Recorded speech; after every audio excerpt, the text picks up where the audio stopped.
23 years ago, I planted 50 red gum eucalyptus trees on the property, and that very first tree is the tree right behind me.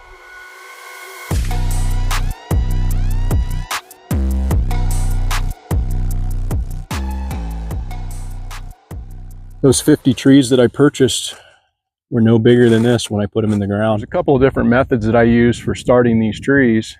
One is through seed collection and then starting them in trays, and the other is just finding trees that have naturally germinated, digging them up, and then transplanting them into pots. Because eucalyptus is such a prolific self-propagator, some people refer to it as an invasive, but I actually like the fact that it seeds itself so readily on my property, because I'll dig these up and then I'll repot them and put them in a place of my choosing. Another way that you can grow these eucs is propagation from seed. I've had success in doing that. However, my opinion is it's just a lot easier to actually wait until they naturally propagate and then just find them when they're small, dig them up, and repot them that way. But let me show you what the seed looks like. Let me show you the different stages of development and what to do if you want to do this for yourself. These trees will set a flower, get pollinated, and then they'll begin to put on these seed pods. These seed pods here are very immature. And let me go over to this side of the tree where there's some seed pods a little further along. If you take a look closely, you can see like a star on the ends of these seed pods. And when these become completely mature, those will open up and then they'll begin to cast their seed out on the ground. So if we look down on the ground, there's all these spent seed pods that have been dropped throughout the summer. And all of these had hundreds of seeds in them. But you can see those stars that have opened up. And a good representation of what the seed looks like is right over here. All that red stuff is euc seed. Berries that are about this stage of their development, not completely old, but have opened up, but are still attached to the tree. I'll pull them off, and then I'll stick them into a mason jar with just a little shaker lid here. Actually, if there's something, I have another one of these that's bigger. This is probably too fine, but you get the idea. You basically put all of these berries in there, and then you can turn it over and shake it into another container, and you'll wind up collecting a lot of seed just like that you'll be able to pot up and get started indoors. This might be a little too small for the seeds to pass through. What works actually really good is something larger, akin to what you would find for a shaker for your Parmesan cheese and your red pepper flakes. That works perfect. This tree was about 6 inches tall when I dug it up and put it into this 1 gallon container earlier this spring. But I'm standing next to what I transplanted last year, and there's about 30 trees behind me that are every bit as big as this. And that's one of the things that I really like about eucalyptus, is it's an extremely fast growing tree. It's an evergreen. So all of the trees along this line will provide a nice bit of privacy and wind protection, and they're a great source of firewood. It's hot burning. It also burns somewhat faster than your hardwoods.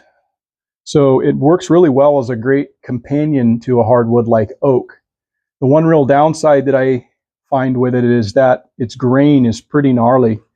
And you can see the difference between the red gum here and oak. Oak tends to have a little bit straighter grain, and you can get through that with a splitting maul, whereas you'd be very hard pressed to do that with red gum eucalyptus. You're going to need some kind of mechanical advantage, log splitter or otherwise. So let me get things flipped around and I'll show you how it is that I'm going to be dropping these in the ground today. I've dug these holes out behind me with my backhoe, and it's going to require a very little bit of shovel work.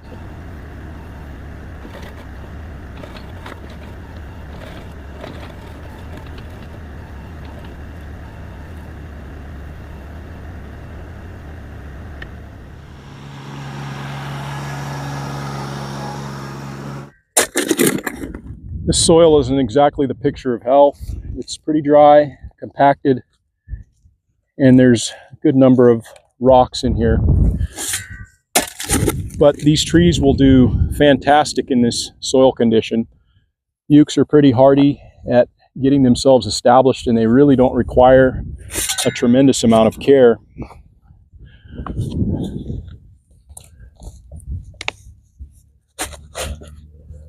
First, pull this out of the pot, and it's pretty evident that the roots are starting to circle a bit. I'll just loosen some of those up so that they have room to spread out before I drop it into the ground.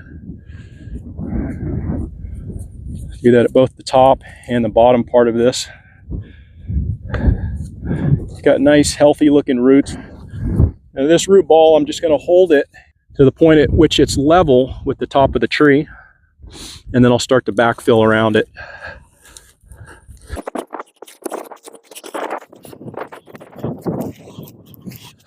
Excess soil I'll bring in just to make kind of a makeshift basin, and then I'll water this in with a 5-gallon bucket by hand.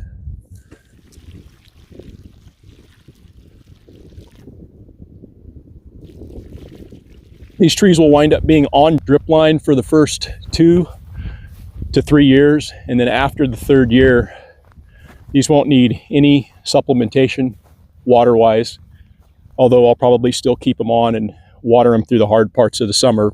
Every one of these trees is going to get mulched with a heavy dose of wood chips, which is going to help to aid in moisture retention and weed suppression. If you're selecting plants for transplantation, one thing to really consider is the smaller the better, quite honestly. I typically do all my transplantation during the winter months when the soil is wet and it's much easier to work. That way I can dig down far and wide around that entire root structure and not damage the taproot. I've located a smaller tree that I'm going to transplant, and I'm going to show you just how easy it is. Here's an example of a little tiny red gum.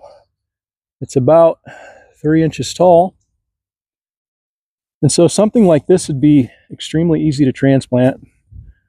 Just want to dig out around it so I can go down, just use my hori-hori.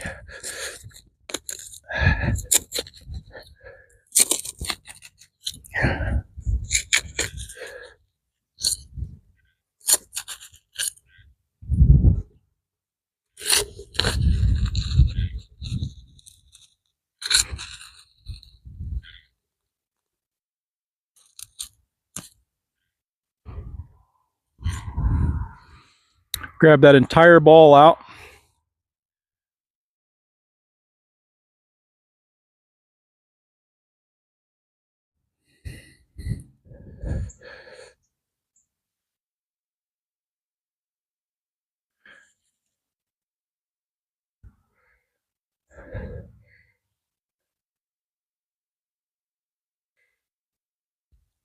This we're up another inch or 2.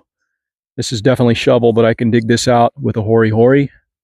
Just being delicate, making sure that I get the entire root ball and placing it in here, watering it in, and this will wind up being a viable seedling come next year.